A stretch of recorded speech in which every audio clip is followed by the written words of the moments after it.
নমস্কার, আপনাদের সবাইকে স্বাগত জানাই মাছের গল্পের দ্বিতীয় এপিসোডে।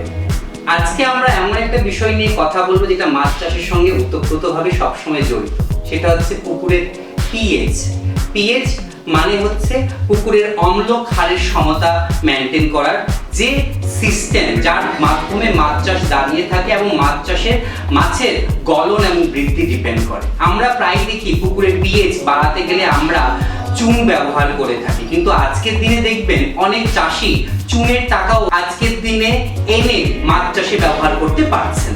এমন তো অবস্থায় চুনের বিকল্প হিসেবে আমরা আশেপাশে খড়, আম গাছের পাতা, নিম গাছের পাতা, এই রকমের সবুজ যে আমাদের আশেপাশে যে সমস্ত গাছ লতা পাতা আছে সেগুলিকে আমরা মাছ চাষের পুকুরে পুড়িয়ে সেই গাছ লতা পাতার ছাইকে ব্যবহার করতে পারি।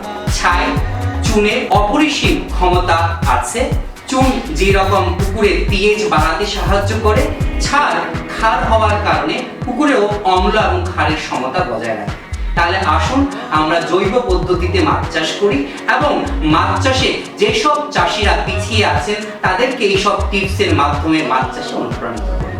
আমাদের মাছের গল্প সিরিজে আপনারা সবসময় জুড়ে থাকবেন। আশা করি এই সিরিজের মাধ্যমে আমরা মাছ চাষে এক বৈপ্লবিক বিপ্লব আনতে সহায়তা হব। নমস্কার।